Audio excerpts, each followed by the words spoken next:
What is it? It's a bank. It depots cash on Thursday for distribution to all the other branches to cover Friday payroll checks. So on Thursdays, the command branch has got a full whack. On the prowl or strong? Strong through the front door. How many guys? 4 or 3 plus a driver. You walk in, you knock them over, you walk out. And you want 100,000 advance against a 10% cut for that? Uh-huh. Sounds like an address to a cowboy score. They hit the hold-up alarms. I got to get out of there before the cops show. What is that? They hit 3 hold-up alarm systems.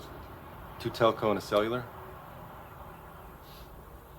See, but the signals aren't going anywhere because, see, the night before, you cut in and trick out the alarm system computer to turn itself, and the video recorder is off 20 minutes before you walk in the door. Architectural, electrical, engineering plans. I got it. I got schematics. I got the boards already built that go straight into the CPU. What's the estimate? 12.1, 12.2 million. You're on. Holy shit, you're the Dawson! James, actually. James Vanderbeek. And what's up with Pacey stealing Joey away from you? If I was you, I would have drowned his ass in the creek and shit. You actually watched that show? Yeah, for Joey, man. She is too fine. Did you ever get to third base with her? Well, actually, there was this one time. Wait a minute. Who are you guys?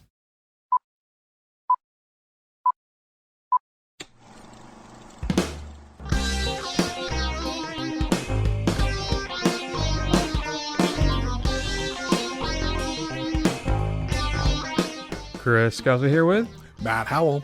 And this week on the first run, we check out the latest from America's Sweethearts, Glen Powell and Margaret Qualley, in a black comedy noir pulp thing called How to Make a Killing, where we, take out some rich people because fuck them, Chris, right?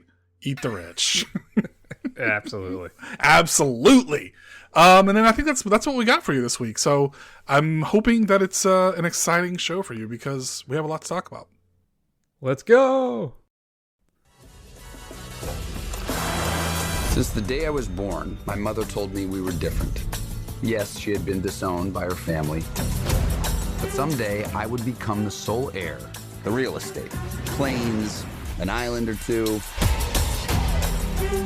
Beckett, no way. So are you living in the city now? Yeah, I do. A little outside of it. Whatever happened to the Redfellow family fortune? I'll inherit it. Someday. Well, call me when you've killed them all. All right, well, what is How to Make a Killing all about, Chris? So Glen Powell plays Beckett Redfellow, who is I don't like the term. Is he like the bastard son? He's not really, right? He's the grandson of a super rich guy. His mom slept with a commoner, and she decided to keep the kid, so she was excised from the family. Though there was a trust in place that would eventually means that he would get all the money if he was the last surviving relative. So he then, of course, to improve his life, goes on a hilarious romp of a killing spree. And there's romantic comedy angles in this as well. And this is a film that I feel like has no idea what it's trying to be or trying to say. Sure. I mean, I think it's saying that rich people are bad, right? Like, fuck them, right? Well, yeah, but no. You don't think so? Some of them. Yeah. But then some no. Sure. Particularly like his uncle, right? He seems to be a pretty above board kind of guy. Mm-hmm. Right. That's not a lesson that we want to live into, Chris. That's true. It's not. Yeah. I mean, it's a black comedy, though, Chris. I mean, that's really what this is. Here's the thing. If it's going to be a black comedy, I'm going to need some comedy. Now, I'm not going to be a pretentious jerk like I normally am. I will say that I did laugh at least 3 times watching this. And what's his name there? I know he's pretty famous. He was it Zach Woods? Let me see his picture. Yep, Zach Woods. When he refers to himself as the White Basquiat, I got quite a chuckle out of me for that one. I don't think anybody else in the theater that was with me understood that reference, or I don't know. But it was a dead theater experience as well as, for me, I think a dead film. Yeah. I mean, I don't know. I don't really... I can't... It's one of those films that I can't, like, muster up enough to where I can get angry at it. I mean, it's apparently a remake of a British film, right? I'm not sure how old that British film is, but... and I don't know how faithful this is. What I understand, it's a relatively loose adaptation. I think it's fine insofar as, you know, it's doing its thing, and Glen Powell's doing his best to be charming, and Margaret Qualley's doing her best to be a crazy femme fatale, right? And I guess. I mean, I'm not mad. Like, I agree with you. I'm not angry about this film at all. It just exists. I don't know if it justifies its existence, but it's there. But everything in it for me was just flat. There's no life to it. The performances, the script, how it's shot, everything is just thoroughly uninspired. I hated the framing device of it. Hated it. Well, I guess I did hate something then. But you know how we open up, he's on death row. I'll spoil it for you. It doesn't matter.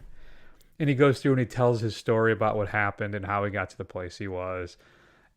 Black comedies can be a very difficult high wire act, right? And I think this film is a prime example of what not to do.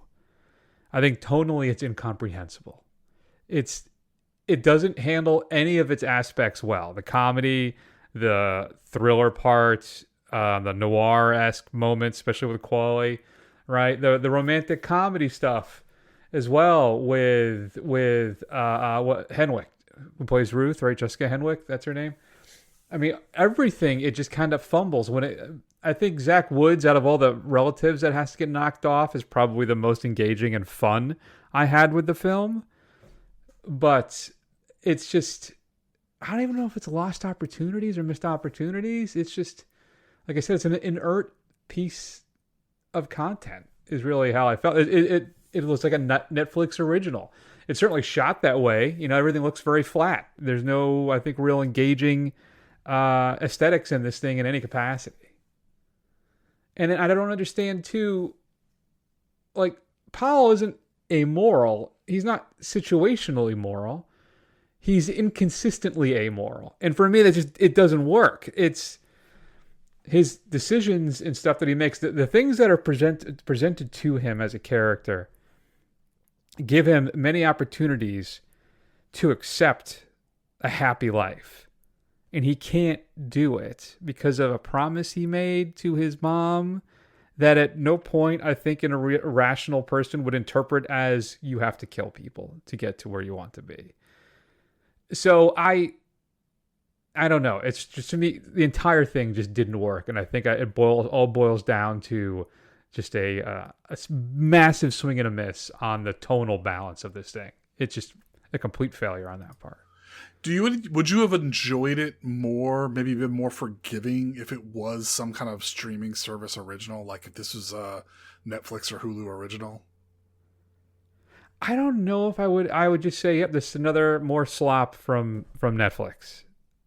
And I'm not even going to give it like a D or an F or anything like that, because it's Powell does his level best C+ charming mugging throughout this thing.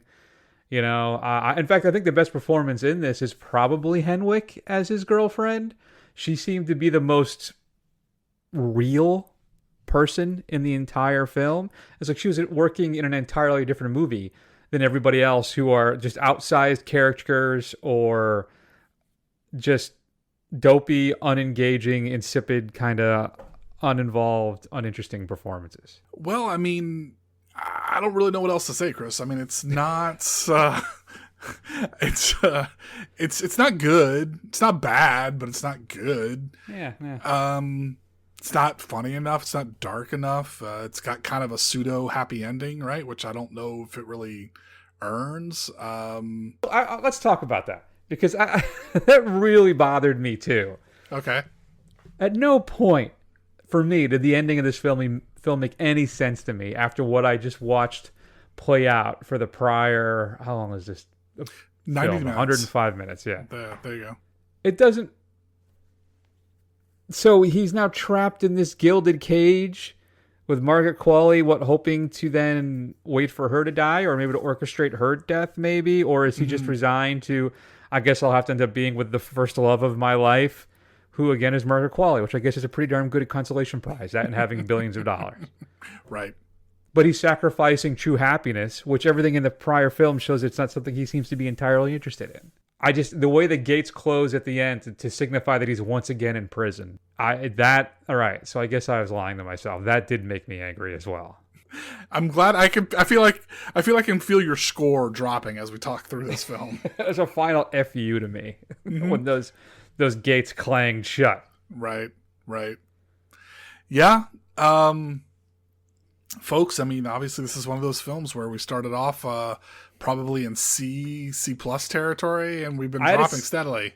I was vacillating between a C and a C-. I'm still going to sit at a C- right now. Yeah, I don't think it's bad enough to warrant dropping into D territory. No. Bill Camp is great, as always. Henwick, again, I think for me, the highlight of the entire experience. Zach Woods, of course. Topher Grace doing his weird pastor... what is it? Mega church, prosperity gospel crap. Okay. It's just, yeah. And Qualley she's not evil enough. Sure. She's running at this film at about a 5. And I need her at about an 8 on the vamp, noir-esque femme fatale. She's underplaying it, I think, a bit for me here. And I would like something maybe a little more overt. I don't want something over the top, but I need a little more, as Sam Reich would say on what is it, on Dropout on the show. Give me a little more. Give me a little more. That's one of my favorite segments. I like that one. Yeah, I mean, I think the problem with Qualley is that she doesn't give off the sense of competence. She gives off the sense that she's playing it as if she's insane, right? And just like a completely psychotic individual, which, a femme fatale is really not, right? She's a controlled person who has made this conscious decision to spring this trap on this unsuspecting person. Whereas Qualley just seems like a nut job, right? And it just kind of all falls into her lap and works out the way she wants it to. Yeah, no double indemnity slyness in this at all. Do you think Qualley's husband killed herself, or she killed him? I'm pretty sure she killed him. And then forged the suicide note? Yeah. That's where I was leaning towards too, but I just, the film's not competent enough for me to make that decision on. I really think it's not. Yeah. Well, I mean, she's got the crazy eyes. That's probably all the film thinks you need to know. I had a buddy of mine when I was a young adult, a young man, maybe 16, 15. He said, don't date women where you can see the entire white of their eyes around their... yeah, those are the crazy ones. I'm like, it seems a little... Yeah, it's a little reductive, maybe. Little... young teenage boys. What are you going to do? Like I was dating anybody at 15 anyway. All right, where are we? 16. Yeah, I mean, I think I did my best. I did my best to try and poke you a little bit, to pad out this length a little bit, but I think we're going to end up yeah. What about you? What did you enjoy about How to Make a Killing? What resonated with you? Like, oh, that's pretty good. Outside of the white Basquiat joke and of course, yeah, I mean, I struggle with it because it's not like I was annoyed that I was watching it. I was just sitting there watching this thing. The air quotes jokes were pleasant enough for the most part. It's kind of went from death to kill, one after the other. I thought it was paper thin. I don't know if I really liked anything in it. I didn't even really like Margaret Qualley that much, and I usually enjoy her enough. I'd rather watch Honey Don't a dozen times before watching this again. Oh, that is a bleak statement. Yeah, I mean, I guess it just felt very middle of the road to me. And I don't know if that's, a damning phrase, but I just couldn't muster enough like or dislike to really care about this movie. It's something I'll basically never think about again. All right, so I just pulled it up just to make sure I wasn't a total hack. I want to see. Oh, I just said that. I better check what I gave Honey Don't as a grade, and I gave it a C+. So I feel okay about that. Okay, fair enough. Because I'm going to stick with a C- on this. I think I don't know why I'm feeling generous, but it's the poster. Have you seen the poster for it? There's a couple of them. There's one of them though. It makes it look like it's a romantic comedy. Okay. I mean, this film has it's a side kind of profile with Powell when he's looking at us with one eyebrow raised. Look it up real fast. You'll see it. And then you have Quayle and Henwick and then Ed Harris. Yeah.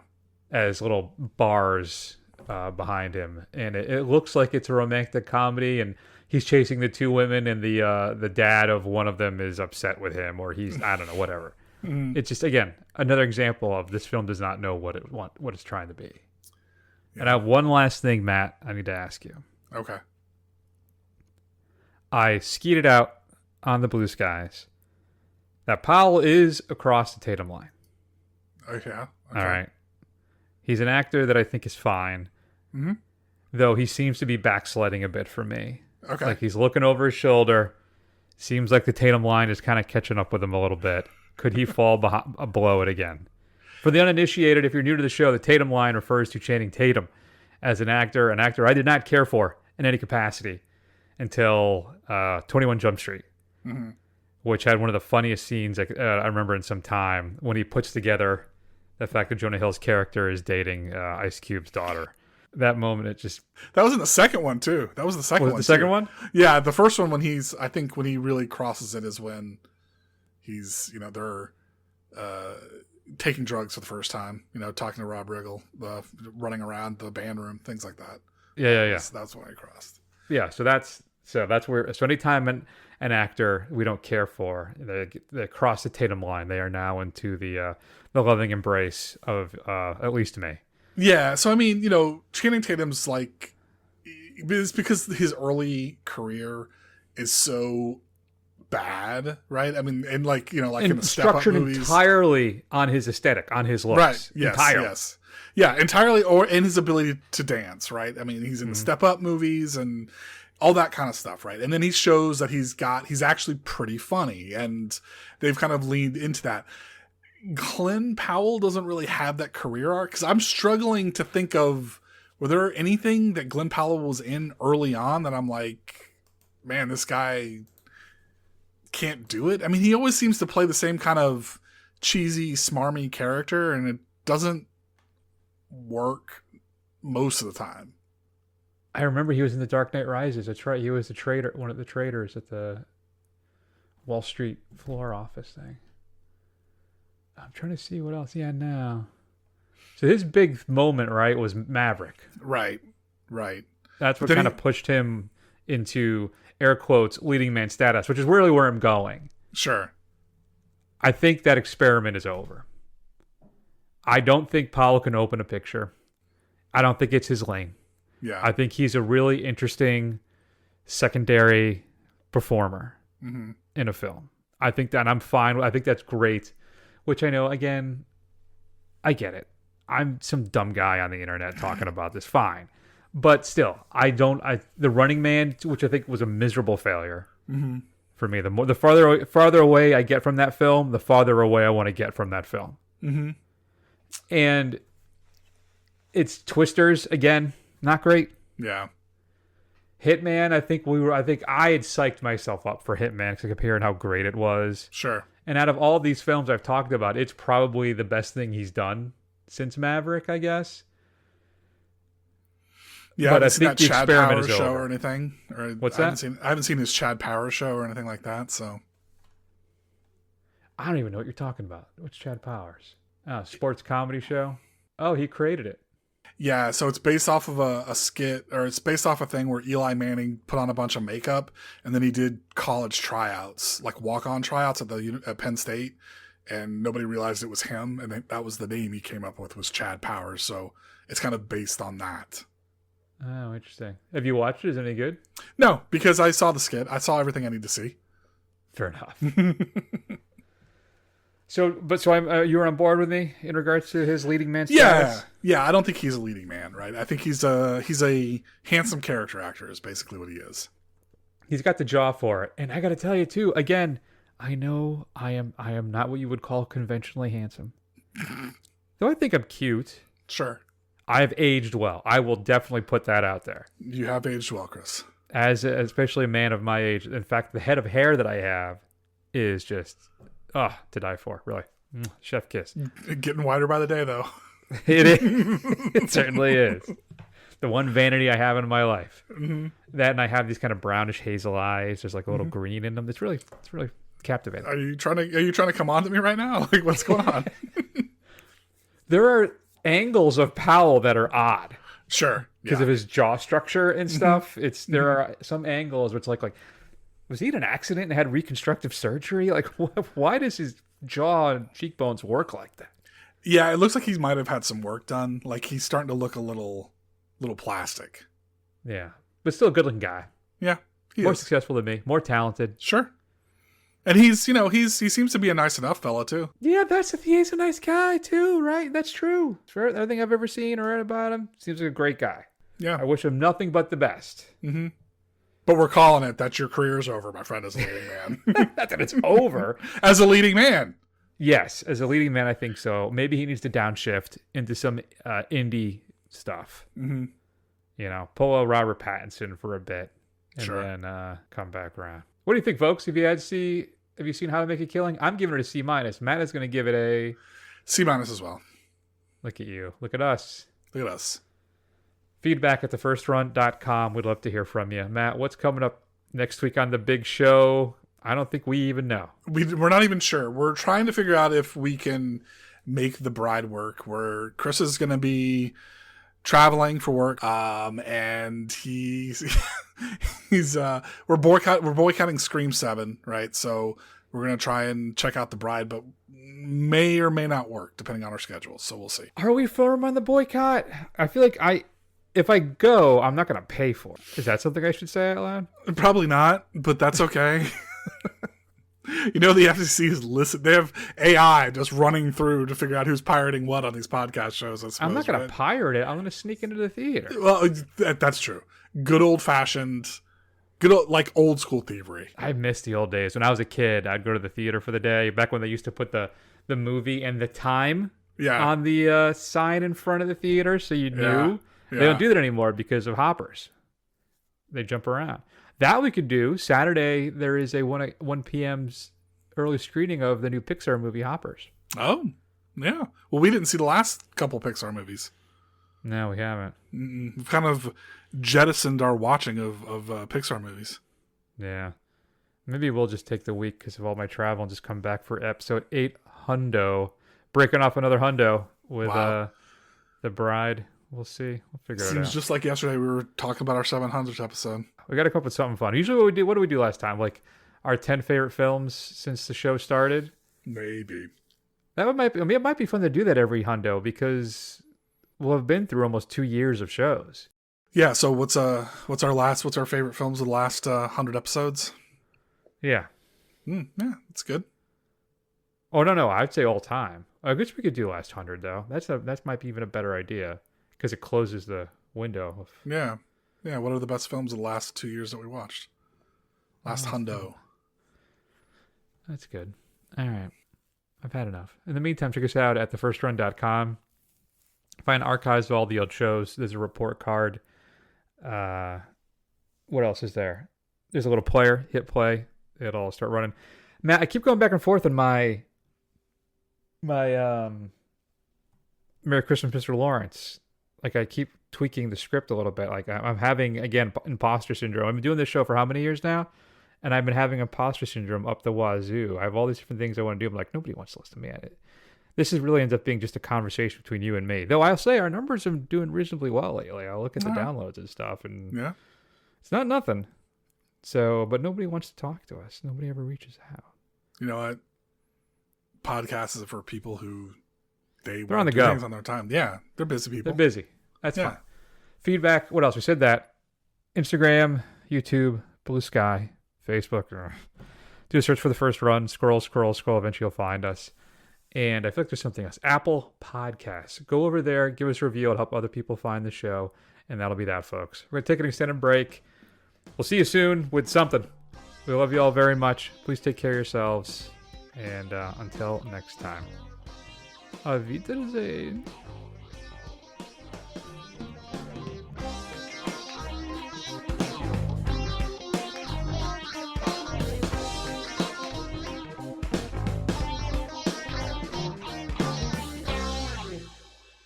I was in Jersey Girl, okay? Destroyed my career. Yep. Blunt Man and Chronic was a cult classic, okay? It doesn't need a Kevin Smith remake. Reboot. How are you not pissed off, huh? Kevin Smith is literally shitting in the mouth of the original movie. I think the movie's gonna be great. Why are you sucking the reboot's dick? They're not gonna put you in it, all right? They're never gonna call you Diplo. Listen, pie fucker. Vander bitch.